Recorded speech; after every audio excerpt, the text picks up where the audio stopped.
The story begins at night, while it was pouring down with rain.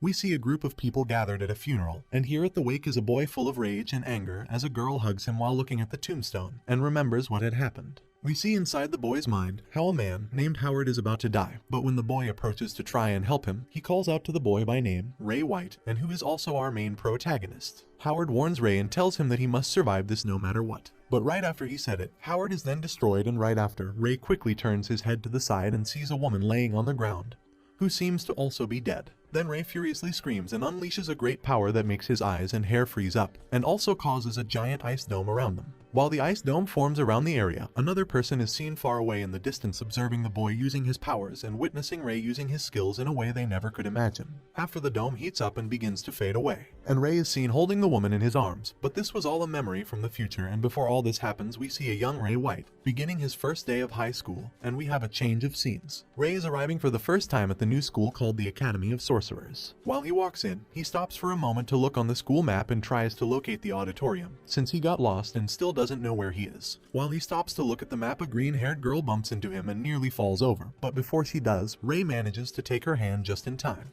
In addition to this, he apologizes, making the girl blush, but she tells him not to worry. After Ray explains to the green-haired girl that he's only a new student and it's his first day here, so he doesn't know the place very well. Right after, two other girls behind them mention that the new students have already visited the school 2 days ago, and they've all left already after their tour of the building. But the other girl tells them that she's just heard that there was also going to be another new student today. But his reason for arriving late was because this student wasn't a real sorcerer or an aristocrat, and he was simply just an ordinary student, and they are talking about Ray. After hearing these words, the green-haired girl is surprised by this, and is also very upset with Ray, and said that she didn't expect someone with his heritage to even be anywhere near her, especially touching her, and tells him to let go. The others all look at him with disgrace and stare at him in disbelief, as this was the first time a normal boy with no magic background was allowed into the school. After, a group of boys approach him, and out of the group there is a big-mouth proud noble kid called Albert. However, despite his rude attitude, Ray still tries to be friendly to his peers and tries shaking his hand, but Albert throws his hand away, telling him that this is a school only for the nobles, or at least being a descendant from a noble sorcerer's family, and how Ray doesn't belong here. Albert is confused, and asks Ray how he managed to study here, and demands him to tell him which strings he pulled in order to enter such place of nobility. Ray responds, saying his only wish was to learn something from this academy, and not to bother anyone.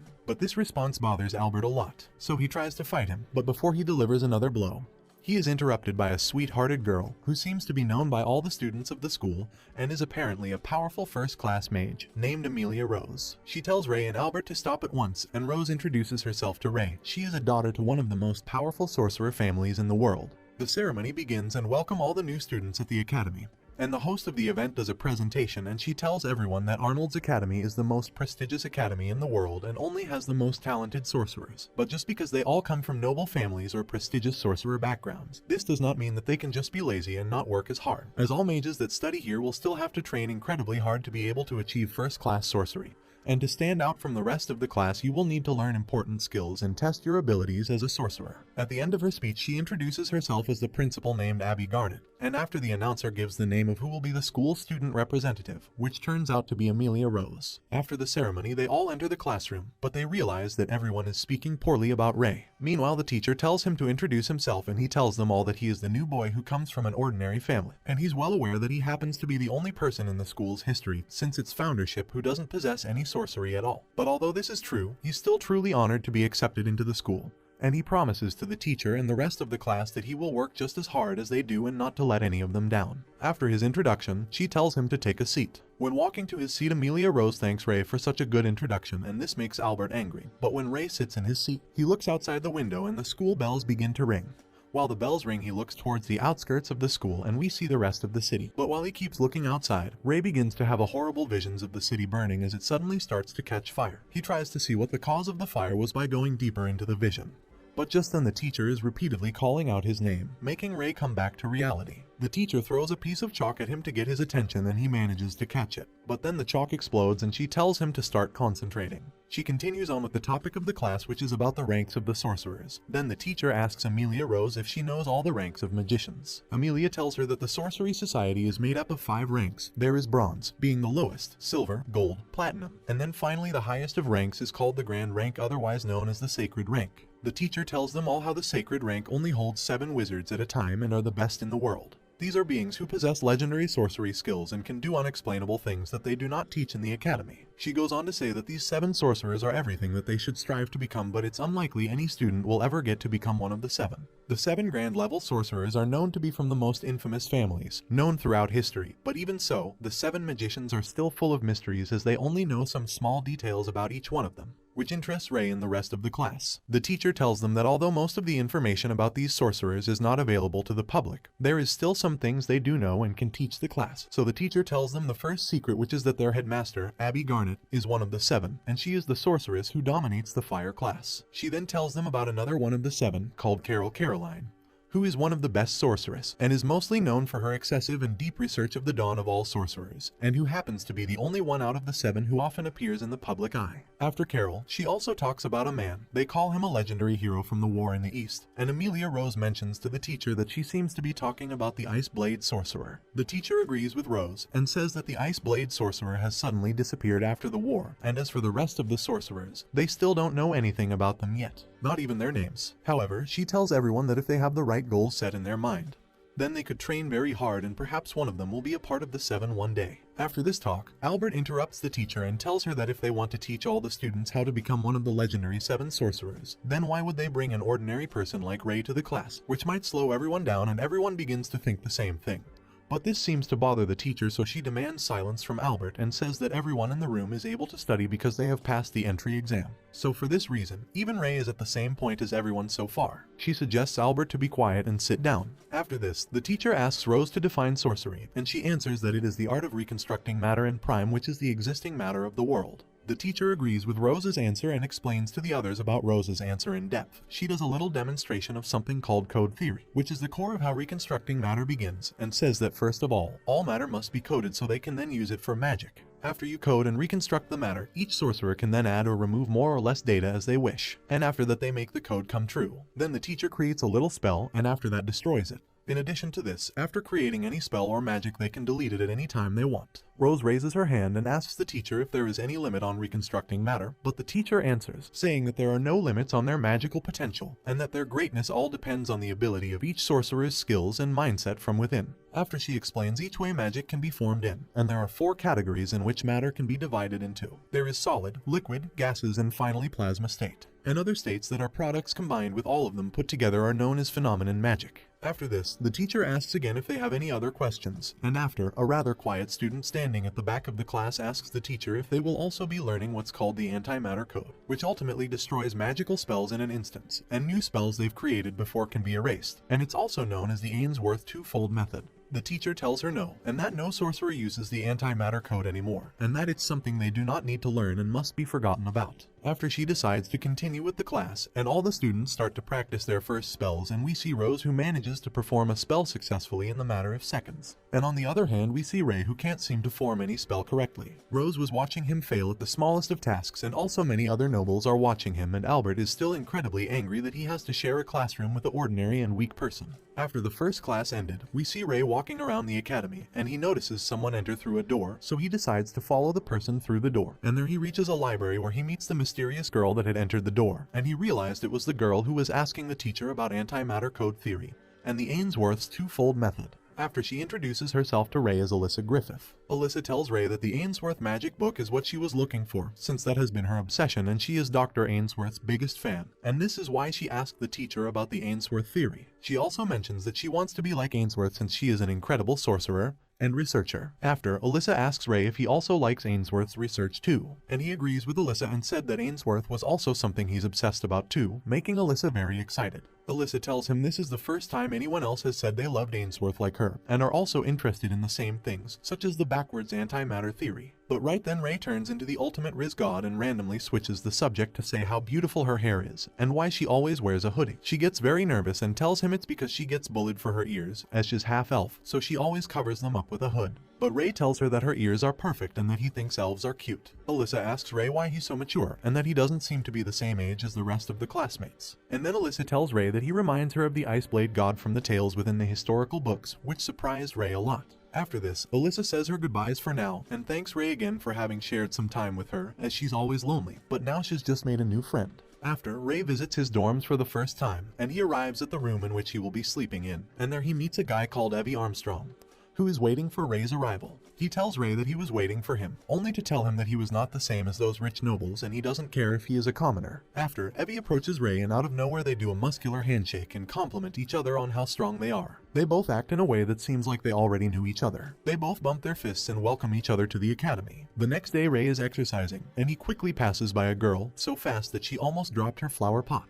But the protagonist turns back and apologizes to her, and she tells him not to worry about it, and that she's surprised that he's up this early to exercise. She then asks if he is a new student, and Ray tells her he is new and introduces himself as Ray White. The girl tells him that she has already heard of him, since everyone talks about him and he is already famous for being the first common boy to attend this school since the history of the academy. After, the very excited girl introduces herself as Rebecca Bradley, and that she is in the upper 3rd grade. In a change of scene, we see Ray walking with Evie, and he tells Ray that Rebecca Bradley belongs to one of the 3 most powerful families and that it is very strange how Ray doesn't know who the top 3 families are yet. So Evie tells him that these 3 families are the Rose family, the Bradley family, and the Aldrin family, and tells him that these 3 families have always been the most powerful, besides the royal family. And these 3 families have just as much influence in politics and economic status as the royal family. Ray wonders about Amelia Rose, so Evie answers him, saying that she is the eldest daughter of the Rose family, which is the most noble family out of the 3.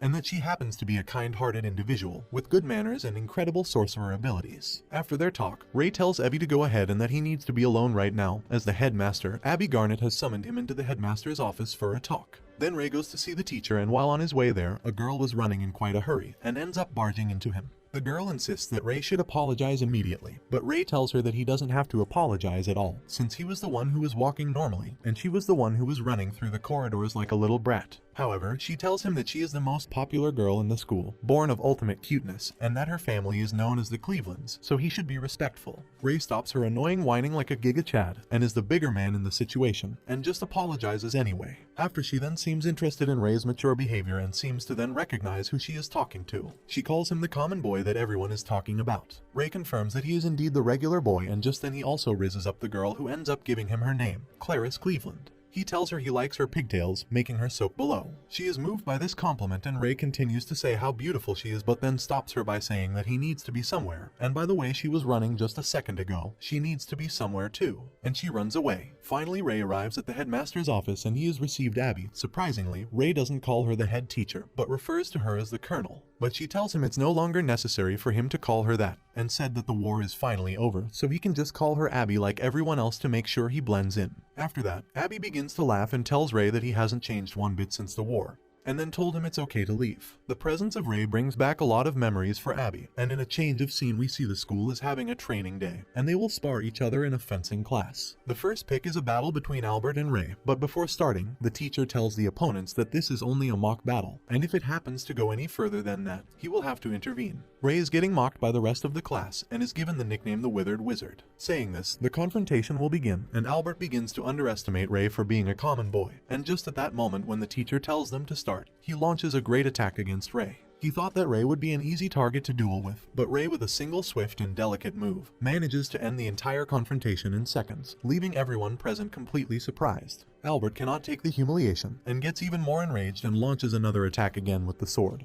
But Ray perfectly calculates a counterattack that breaks Albert's sword into pieces. And the whole time the duel was being witnessed by Abby, and she starts talking under her breath, calling Ray White her old friend, and what an honor it is to have the iceblade sorcerer at the Academy of Wizards, and is excited that he's pretending to be a weak ordinary guy among the other students. After working out together, Ray tells Abby that he wishes to join 2 clubs. While the latter seems unsure about his decision, Ray shows off a shining card. Later on, Ray barges into the room of the Environmental Research Club, where muscle-bound fitness enthusiasts welcome his sight. As the club's president gives him a lukewarm greeting, Abby announces their objective as both hunters and researchers. Luckily, they don't treat commoners less favorably than nobles, although the president believes Ray's physique does not fit their standard. That said, Ray confidently takes his clothes off, leaving their jaws dropped open. Realizing that he's a brawny young man, the president takes out a card which turns out to be a gold-class hunter license. When Ray shows his own card, the members find themselves in disbelief seeing a commoner on par with their president's level. Ultimately, they welcome Ray as the newest addition to the club. Not long after a small celebration, Ray goes straight to his next preferred club with its members that are quite the opposite of his first organization. Surprised to see Ray, Rebecca asks him if he really wants to be a member of the gardening club, to which he reveals that he's always loved plants, with Ray confirming that being in a harem, or more accurately, getting surrounded by girls won't be a problem. Rebecca almost accepts his application on the spot, if not for Dina Sira, who protests against his membership. She claims that Ray is only after their president. After considering the matter, Rebecca leaves Ray under Dina's supervision to determine if he's a good fit for the club. To start the test, Dina orders him to revamp an unkempt rooftop lawn and make it suitable for gardening in a week. Without further ado, Ray gets down to business. On day 3, Rebecca checks on him and brings some snack. While talking about her role in the academy, they get interrupted by 2 students training down below.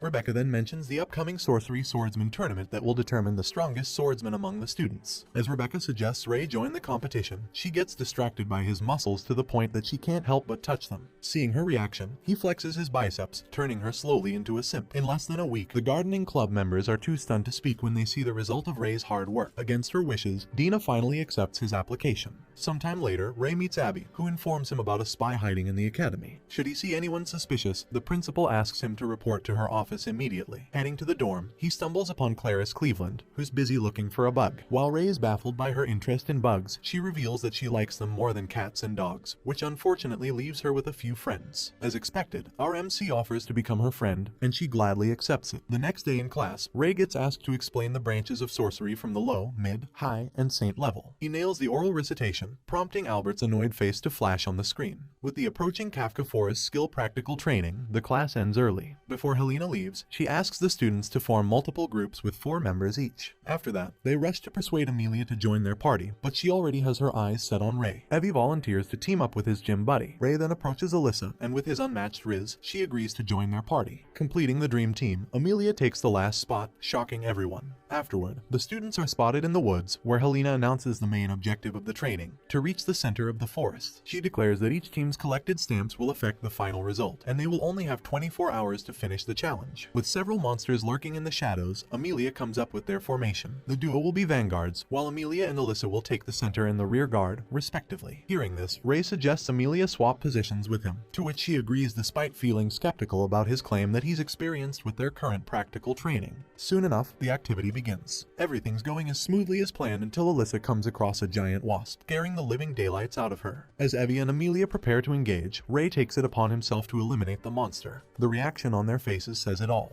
Just then, they find a stamp and mark their notebooks with it. At night, they set up camp, and the girls talk about Ray's impressive combat skills and wilderness survival knowledge. Evie chimes in and mentions his friend being a gold-class hunter. To keep it low-key, Ray states that he encountered more monsters in his hometown's forest, which became his training ground. Safe to say that Amelia does not buy his cover story as she gives him a suspicious look. The following day, a blood-curdling scream stops them dead in their tracks. Ray rushes to check the situation, leaving his group behind. Once there, he sees Albert fending for himself as his members get restrained by the 3-eyed monster's silk. In haste, Ray charges at his prey, eliminating it with ease. Still acting all high and mighty, Albert refuses to thank Ray and asserts that he had the situation under control. Shortly, the trio arrives at the scene. While Amelia can't believe Ray single-handedly defeated the monster, a mysterious hooded figure revives it. While his classmates' nerves are on edge, Ray is unfazed by the monster's evolved form. At the same time, Clarice hears the loud roar of the monster, causing her to stop walking and marvel at the rare sight. Ray attacks the monster, but his weapon fails to pierce its hardened exoskeleton. For this reason, activating his hidden power enters his mind. But just as his eyes start to glow, Amelia summons a firewall. Evie throws a rock while Alyssa manipulates the air, adding more force to the object's velocity until it hits the target. Upon seeing an opening, Ray deals the decisive blow, cutting the monster in half. While Albert helps his members break free from the silk, Clarice and her expressive twin tails struggle to maintain composure, smitten with Ray's exceptional strength. As soon as the cloaked figure disappears, they proceed with collecting the final stamp. During the awarding ceremony, Ray's party gets proclaimed as the winner. Clarice cheers for her friend's team, but her celebratory moment gets cut short when she notices everyone sneering at a commoner's achievement. Nonetheless, Evie tells Ray that their cold reaction won't change the fact that they won. A few days later, Ray visits Lydia Ainsworth. It is then revealed that she is actually his master. After exchanging pleasantries, the two sit down for some tea and talk about Ray's current condition. Lydia says that it will take at least 5 years until he fully recovers. Interestingly enough, Ray mentions the activation of a forbidden spell. Lydia tells him that she will leave it to his judgment should he get forced to use it someday as her successor as the iceblade sorcerer. Lydia then informs Ray about why she called for his presence, revealing that there's a rumor going around the researchers' circle. As the founder of the double code theory, she stresses that her research research is focused on the brain, responsible for sorcery's creation. Ingram, the physical basis which accounts for the persistence of memorizing sorcery, has drawn the attention of some outlaws. She claims that these obsessed eugenics have abandoned ethics for their selfish goals. Unwilling to wait and extract information from a sorcerer's brain, they cut it entirely to expedite the process. After discussing the eugenics atrocities, Lydia burns their offer letter into ashes. On a lighter note, Ray takes his master for a stroll along the woods. When she asks him if he has already made some friends, he mentions Evie and the girls. Switching the topic to the tournament, Lydia, the 4-time champion of the said competition, encourages Ray to participate. He makes her aware that he only wants to be an onlooker and cheer for his friends. Before they part ways, she hands him a book which she guarantees will help him someday. One morning, Alyssa steps out of her dorm when Ray coincidentally runs past her. At that point, she sees him in slow motion. He stops by her and asks where she's off. When Alyssa tells Ray she's going to the library, he asks if he can join her. Ray quickly changes his clothes, and so does Alyssa. Seeing her new outfit, our MC's tongue starts dripping with flattery, making her feel shy. At the library, Alyssa picks Ainsworth's book about Ingram while Ray reads a romance novel. It seems like Ray really knows his priorities. Once outside, Claire is chanced upon them. After contemplating whether or not to approach Ray, he turns up before her eyes and invites her to lunch. Upon arriving at a local cafe, he formally introduces the two ladies to each other. Indeed, while there's an air of awkwardness between them, the Chad is simply enjoying his role as the main character. In the end, the girls eventually warm up to each other. As such, they walk home together after thanking Ray for the lunch date. Just as they leave, Amelia comes into sight. He runs toward her and discovers that she just finished attending the nobles' gathering, which she hates a lot. Her gloomy expression immediately changes when Ray begins to shower her with compliments. However, her mood changes again when she learns Ray went on a 3-way date with Alyssa and Clarice, and so she demands Ray to accompany her next. Amelia takes him to a boutique where she tries on different outfits and asks his opinion about how she looks. This recap will take us hours if we cite all the compliments coming out of Ray's mouth. For the record, he's not even aware that his tongue is his mightiest weapon. Later that day, he goes to school upon the request of their instructor. Helena asks Ray about his academy life, to which he says he's satisfied with it so far. Clearly, Helena did not expect his response. Knowing full well that most of the students despise him, Helena apologizes for not standing up for him. To make up for her shortcomings, she assures Ray that he can always count on her. Elsewhere, Albert, who hasn't been showing up in school for days, is seen enhancing his flame magic. As he vows to defeat Ray, the cloaked figure shows up in the background, wearing an evil smirk.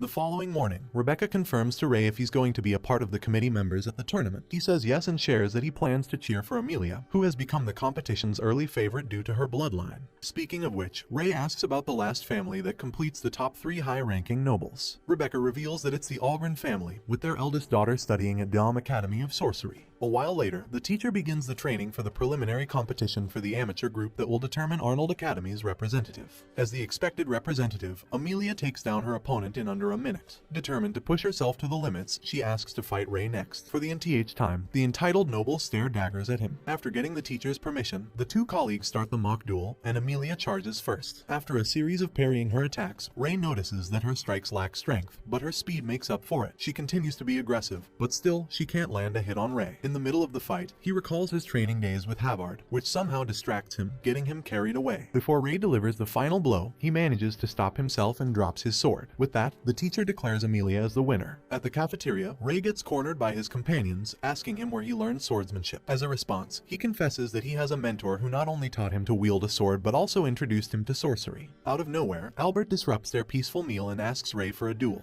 To finally stop his foolishness, he accepts his challenge. Outside the school's premises, the two lads square up to each other. From the looks of it, the battleground is enclosed with a massive barrier. After throwing a real sword to Ray, he declares a single rule: the first one to surrender loses. Albert launches aggressive charges enhanced by his sorcery, leading Ray to be on the defensive. Consumed by anger, Albert goes berserk as he continuously hurls fireballs at Ray. To his dismay, the latter cuts through his magic. Refusing to back down, Albert generates more fireballs, but it's a futile effort. He summons his blazing dragon, only for his flames to get snuffed out. Throwing himself prostrate on the ground, Albert lets out an anguished sob for his crushing defeat. Upon witnessing how the battle concluded, Amelia demands Ray to reveal his real identity. Just as he's about to confess everything, someone alters the gravity and pins them on the ground except Ray. The cloaked figure steps out, laughing maniacally. In a short while, it is revealed that Helena is actually the spy hiding in the academy. claiming that she will sacrifice the students' lives for the development of sorcery. Ray puts off his revelation as he plans to deal with their teacher first. He eventually connects all the dots and realizes that Helena is a member of eugenics. As it turns out, she was responsible for controlling the monsters in the forest during their training, as she wanted to kidnap students to study their engrams. Even though Albert lacks the skills and is only overflowing with pride, Helena thanks him for buying her time to capture the promising sorcerers inside the barrier. Enraged, Ray swears to teach their teacher a lesson the hard way. Aware that he has the advantage in close-quarter combat, Helena keeps her distance and summons double-fire snakes. Seeing Ray evading her attacks, she controls her magic, threatening to set the students ablaze. Out of options, he activates his power to protect them, revealing his true nature as the iceblade sorcerer. While Helena can't believe her eyes, Ray conjures up ice blades and dispels her power. She calls upon the Purgatory Dragon, but he easily nullifies it with anti-material code. Terrified, Helena tries to escape, but the blades stop her. She then pleads with him to spare her life, but it's all an act to execute a sneak attack. To her horror, her dirty little trick leaves Ray unscathed. As she admits the huge gap in their powers, Helena resolves to inject the product of eugenics research into her brain, hence transforming her into a bloodthirsty monster. To keep up with Ray's tremendous power and muster all her remaining strength, Helena removes the barrier and lifts the spell holding the students down. Even so, she still can't land a solid hit on her opponent. Every time Helena fires projectile attacks, Ray just keeps negating them. Despite the odds, Helena has no plan to surrender as she uses more sinister magic. While Ray still has the upper hand, it appears that he can't fully control his power as it starts to take a toll on his body. Seeing his terrible condition, Helena clings to a sliver of hope that she can still turn things around. That is until Ray uses the ice flower perfusion, sending her screaming in agony as she gets caught up in a blizzard. And just like that, Helena gets sealed away in a block of ice. After exhausting his power, Ray drops to his knees and loses consciousness. The story shifts to a brief flashback when Lydia found the young Ray in the combat zone.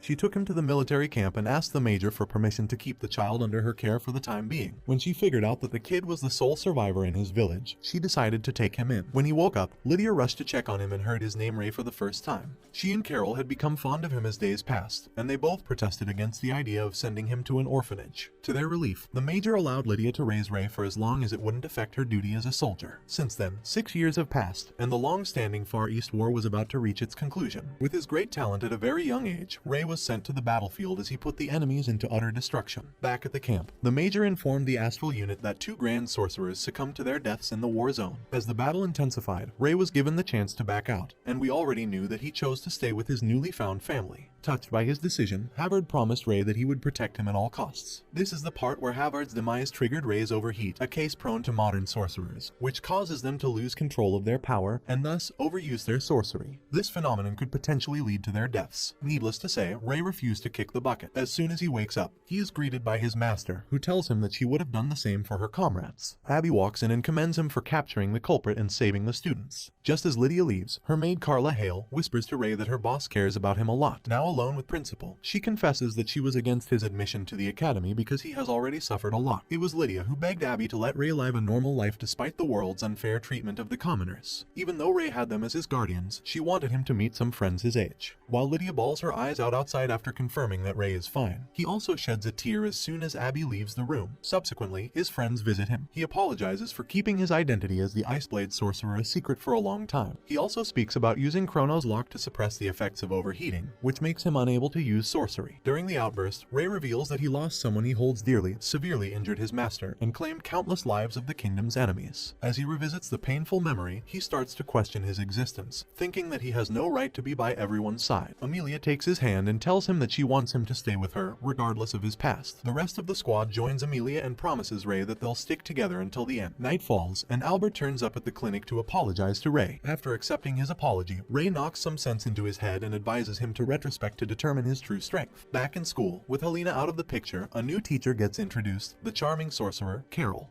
For her first day, Carol discusses the format of the upcoming tournament where the 3 academies of sorcery will gather. While the first-year students will participate in the amateur set, the higher years will compete in the main elimination bracket. Since Rebecca won last year's tournament, Arnold Academy earned the advantage of sending 6 representatives instead of 5. All the while, Ray feels uncomfortable watching Carol take over the teacher's role. After class, Ray breaks into the principal's office and begs Abby to dismiss Carol. Claiming that it won't take long until Carol shows her true colors, she appears behind him and caresses his back. As every single strand of his hair rises, Ray moves away from Carol in a vain attempt to get rid of her. Still treating Ray as a kid, Carol runs after him and demands he hugs her like he used to. Having witnessed her comrade's sorcery skills, Abby tells Ray that Carol isn't going anywhere. Sometime later, Ray and Clarice make their way to the venue of the preliminary competition. When she asks him about his predicted winner in the first matchup, he chooses the female student. As he explains their huge difference in skills, the referee announces the girl's victory, surprising Clarice. Meanwhile, Amelia wins her respective match, but her reaction seems to tell otherwise. The next scene shows the moment before Amelia entered the battle arena. As a member of the Rose family, her father made it clear that she should beat Arian from the Algren family. Back to the present, Ray gathers information about Amelia's potential rival. Rebecca and Dina vouch for Arian's strength as a swordswoman. Rebecca stresses that Arian is extremely proud of being a noble, unlike Amelia. Nonetheless, they have faith that their girl will perform well in the competition. Continuing the preliminaries, it's smooth sailing for Amelia as she's announced as the official representative of Arnold Academy. Ray's small circle can't help but feel proud of their friend for qualifying first. Albert, who finishes second, also secures a spot in the amateur section. The following day after class, he runs into Amelia and confronts her for looking anxious and unhappy despite winning all her matches yesterday. After a long pause, she speaks her mind and says that she can't hold a candle to Arian when it comes to swordsmanship and sorcery. Seeing her acknowledging her defeat, Ray volunteers to train her until the big event. He takes out the book Lydia gave him, revealing that it contains the boot camp he had undergone, which built his solid foundation as a warrior. Hearing this, Amelia accepts his offer. In another flashback, the young and timid Amelia found herself out of place at a grand ball. Fortunately, someone decided to keep her company. It was Arian. From then on, they would frequently meet to wander around and play with each other. They became inseparable as they promised to be best friends forever. It wouldn't last, however. Not only did they grow up, but they also grew further apart when Amelia couldn't accept her defeat against Arian. The latter never changed, and Amelia knew all too well that she ruined their beautiful friendship. Back to the present, Ray startles Amelia as he makes his dramatic entrance at their meeting point with a mask on. Not wasting any time, Master White commands his apprentice to do a 20-kilometer run without enhancing her physical abilities. She tries to complain, only for her master to turn a deaf ear. With that, Amelia obliges his request, and as soon as she finishes, she drops to the ground, gasping for breath. The intensive training continues, and each day, Ray subjects Amelia to a series of grueling endurance tests. One night, while she feels dead tired, she falls asleep quickly and dreams of chasing Arian. Despite calling for her former best friend, she never looks back until she vanishes from sight. Funnily enough, Ray rouses Amelia from bed by banging a ladle into a pan. At that instant, she is not entirely sure if she has woken up from a nightmare. Outside the female dormitory, Rebecca and Dina bump into Master White. Annoyed at Ray for causing a disturbance early in the morning, Dina warns him not to trespass on their dorm. Just then, his peripheral vision catches sight of Amelia attempting to escape their morning routine. At the speed of light, Ray runs after her. Days pass, and Amelia skips the training for the second time. While searching for her, he comes across Albert, who looks like a different person because of his haircut. His former #1 hater asks him how to be stronger as he still doesn't know if he's going in the right direction. Ray gives Albert a little pep talk, painting a genuine smile on his face. Continuing his search for Amelia in the library, Clarice and Alyssa say they have no idea about her whereabouts. This prompts Ray to use his ability to detect someone's exact location from a distance. He hurriedly runs into Amelia's location and finds her hiding under a table. He grabs her hand and tells her he won't let her go until they arrive at the training ground. To boost Amelia's morale, Ray asks the president of the Environmental Research Club to help him create a cheerleading squad. Having a way with words, Ray successfully convinces their leader. The president also gives him a bag containing an item he requested beforehand. The next day, a mysterious female student wearing the uniform of Diom Academy shows up inside Arnold Academy. Turns out that it's Ray, who cross-dresses to infiltrate their rival school. For what it's worth, he looks way more beautiful than his entitled female noble classmates. Hiding inside a cardboard box, he arrives at the Diom Academy and stumbles upon a crying kid, Tiana Algren, Arian's younger sister. Introducing himself as Lily White, our MC steals the little girl's heart. He takes Tiana's hand and helps her find her sister. As they walk around, his beauty captivates the students, and in a short while, Tiana spots her sister. Sitting face to face with each other, Arian apologizes for the inconvenience her younger sister caused Ray. After introducing themselves, Arian straightforwardly tells Ray that she knows he's not from their academy. Impressed at her mental acuity, Ray is forced to admit that she's right. When he finally drops his feminine voice and reintroduces himself as a man, Arian struggles to gather her wits. That said, she's aware of his identity as the first commoner in Arnold Academy. To return the favor for helping Tiana, Arian rewards Ray by letting him experience her family's battle style. Before their sparring match begins, she begs him to change his voice back to being feminine as she finds it distracting. Arian initiates the battle, and with quick work, Ray's weapon gets destroyed by a single swing of her sword enhanced by lightning. With their mock duel ending in mere seconds, he acknowledges her strength. When Channa leaves, Ray mentions that he's training Amelia, surprising Arian. There and then, Ray declares that her childhood best friend will defeat her, one way or another. Realizing that Amelia has a reliable friend helping her, Arian says she looks forward to meeting her again inside the arena. On the way back to school, Ray bumps into a girl. As she trips over a piece of rock, he jumps forward and catches her in time. Truth be told, whether Ray is being his usual self or dressing up as a girl, he keeps all the women's hearts fluttering. Just as he's about to leave, the girl requests for his name, and he still poses as Lily. Introducing herself as Maria Bradley, Ray discovers that she's Rebecca's younger sister. At the training ground, Amelia takes a little break from training, with Clarice and Alyssa keeping her company while her master isn't around. Speaking of Ray, his voice startles Amelia as she stands back up and greets him. As soon as they realize that the girl is actually Ray, they completely lose it. The following scene shows Ray and the gang inside a carriage to visit his master. Upon arriving at their destination, they introduce themselves to Lydia. Alyssa, who's a die-hard fan of hers, takes it as an excellent opportunity to get her autograph. Later on, Carla signals Ray to join him in the kitchen. There, she reveals that the Grim Reapers have started to make a move. She alerts him that there's a big chance that the enemies will carry out their plan at the tournament. At the same time, Amelia is spotted talking to Lydia alone. The 4-time champion reveals that Ray has been sending her letters regarding Amelia. Although Amelia refuses to share what's bugging her, Lydia tells her to rely on her friends. A few days later, Ray announces the beginning of Amelia's final examination. To earn the badge of recognition, she must slash the rose on his chest. With the game face on, Amelia makes a lunge at Master White. The story shifts to Abby as she welcomes the arrival of the participants for the Sorcery Swordsman tournament. After delivering a motivational speech, the momentous event officially begins. Walking through the corridors, Amelia gets taken aback when Arian calls her name. Not in the mood to catch up with each other, the former best friends shake each other's hands and promise each other to meet in the finals. Before the viewers know it, the initial matchups are over. To kick off the semi-final rounds, Dina sits as the commentator while Carol becomes the match analyst. Wielding a giant sword, Melcross Academy's Shine Gerard tries to taunt Amelia, who's wearing a deadpan expression. When she notices her supporters in the crowd, she finally cracks a smile. Soon enough, the fight begins, with Abby as the acting referee. Shine charges first, but Amelia easily dodges his attack. Without the need to exhaust herself in close combat, she burns the rose on his chest with sorcery. Hence, Amelia is proclaimed the winner. For the next matchup, Albert is pitted against another tournament favorite, Arian. Surprisingly, he's holding out against his opponent.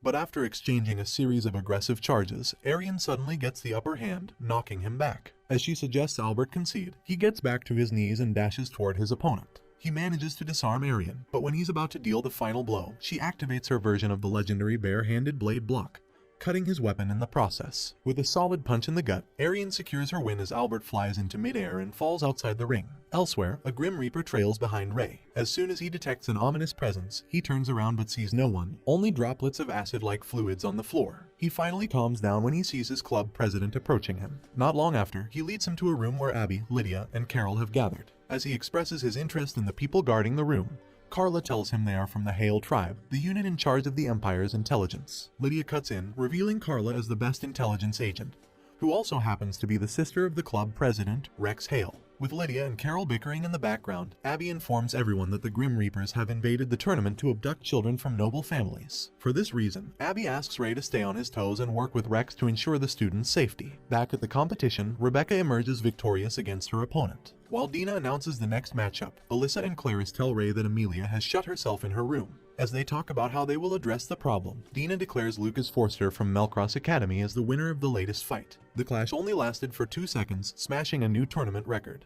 At night, Ray decides to visit Amelia, although he chooses to speak with her at her doorstep. He reveals that he's scared to step inside her heart, but even so, as her friend, he wants to know how she truly feels. After a brief pause, Amelia lets him inside her room. As a member of the Rose family, she confesses that all her life, she has always lived up to everyone's high expectations. Being a noble and her father's daughter, Amelia admits she has lost her sense of self. Amelia breaks down as she conveys her desperation to win the tournament and achieve something she can be proud of. However, witnessing Arian's battle prowess, she feels certain that she can never win against her. Ray tells her that no matter what happens, he and the rest of the squad will always stay by her side. He also reminds her that it's okay to show her weakness because the real Amelia Rose doesn't always have to be strong.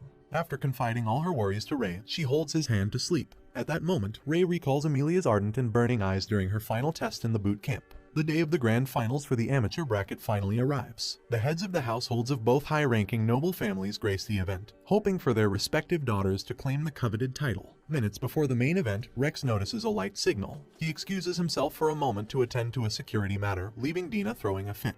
Just as Amelia makes her way to the arena, Rex, while flexing, informs Ray that Clarice and 8 noble students have disappeared. As the people tasked to protect the students, they immediately search for the missing nobles. While they are at it, the final match has already started. Arian throws her sword as she goes all out from the get-go with her sorcery, boosting her physical abilities. She thwacks the falling blade at Amelia, but she deflects it. Using the same technique which defeated Albert, Arian draws the first blood. She launches another attack which almost throws Amelia out of the ring. With her eyes glowing, Amelia summons a pink force field, knocking her opponent back. Switching to Ray's mission, he finds Clarice and the other students. However, their ordeal is far from over as Ray realizes that the Grim Reapers have trapped them in a dimensional prison, a space that is shut off from the outside world. Ray quickly carries Clarice over his shoulder and runs off to buy himself some time. After releasing the Chronos lock, he summons the icicle blades and hurls them at the enemies. Suddenly, the whole area gets engulfed in darkness, prompting Ray to use his ice crystals to illuminate the space. During this interval, Arian receives a great deal of damage from the explosive butterflies. That is until all the magic gets nullified, confusing the participants and the spectators. Carol knows that Ray activated the anti-material field, although he went too far. The Grim Reapers try to escape, but Ray immobilizes them by freezing their bodies. Rex turns up and tells him that he'll take over the situation. And so, Ray and Clarice rush outside to watch the match. Once the nullifying magic gets lifted, Arian showcases her ultimate move, channeling her inner Super Saiyan. With that, she turns the tide of battle in her favor and lands a solid blow on her opponent. Struggling to stand back up, Amelia slowly accepts her defeat, until she hears Ray cheering for her. And that is all Amelia needs, a driving force from Ray that enables her to unlock a magic container, granting her a huge boost in power. As the seesaw battle continues, Arian charges in full power, only for her attacks to get directed elsewhere. Using original sorcery, the butterfly effect, Amelia stresses that Arian won't be able to touch her. Despite it being futile, she keeps throwing punches. Things take an unexpected turn when Amelia coughs blood, worrying Ray as she exhibits a sign of overheating. Unable to keep up with her ultimate technique, she is forced to fight Arian in close combat. Shortly, they put all their faith into their respective finishing moves until the scene fades into white. Upon waking up, Arian is greeted by Amelia with a worried expression. The former tells the latter she has become stronger, making her tear up. Apart from winning, reconciling with her best friend is the best reward she receives in the tournament, sending the crowd roaring in loud cheers. Despite Arian's loss, her family is seemingly content after witnessing her resolve. Meanwhile, Amelia's father claps for his daughter's victory. Later on, at the infirmary, Ray checks on the heavily bandaged Amelia, who looks back at her struggles during training. Apparently, he has no idea about her immense power, but he knows she has a huge potential to be an excellent sorcerer. Amelia expresses her gratitude to Ray for not giving up on her. Moving on to the main event, Ray and the gang walk together to the amphitheater to support Rebecca. Once there, Ray notices that Maria is watching by the stairs while their father sits comfortably in one of the VIP boxes. Before the battle starts, the defending champion pleads with the competition's dark horse to go easy on her. That said, Rebecca prepares to unleash her sorcery, but Lucas has no intention of letting her activate any spells. With a single step, a blinding light envelops the arena until darkness takes over. Before she knows it, Lucas has destroyed the rose on her armor. And just like that, Rebecca gets dethroned, leaving the crowd gasping in amazement at Lucas' flawless victory. While Rebecca shudders at her dismal performance, the new champion casually steps outside the arena. On his way out, he bumps into Ray. It appears that Lucas knows that Ray is the iceblade sorcerer, as they are both successors of grand sorcerers. Turns out that Lucas is the modern generation's deathblade sorcerer. When Ray asks him why he competed in a tournament for students, Lucas claims that he wants our MC to witness the power of a deathblade sorcerer. To prove he's the strongest among the 7, he challenges Ray to a duel. But then, it won't happen anytime soon because Lucas wants Ray's overheating to get treated first so he can fight him at full power. After the conclusion of the final battle, Abby, Lydia, and Carol head on straight to the Grim Reapers that are held captive. As the charming sorcerer, Carol showcases her unique ability, making the enemies obey her commands. After fooling around, she asks them about their future plans and who their boss is. To her disappointment, the Grim Reapers seemingly self-destruct, leaving them empty-handed.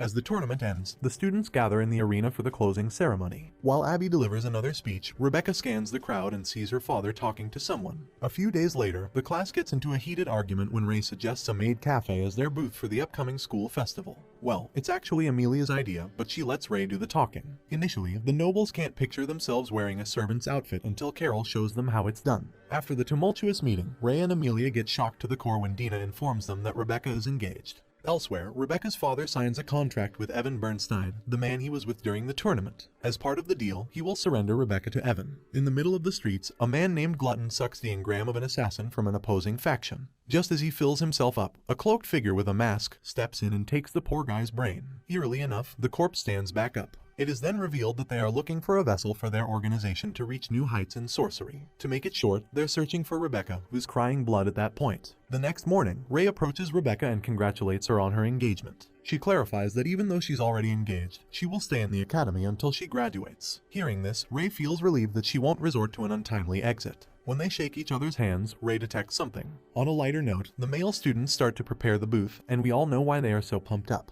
To motivate them even more, Ray announces that Alyssa just agreed to wear a maid outfit, leaving them roaring. In the afternoon, Ray shows up at the student council's office to submit the documents regarding the maid cafe. When he notices there are many empty seats, Dina reveals that the other officers won't be coming anymore. Rebecca takes it upon herself to explain the pressing matter. According to Rebecca, Cornea, the club's secretary, was supposed to get married to Evan until she entered the picture and snatched her fiancé, with the majority of officers standing by Cornea's side.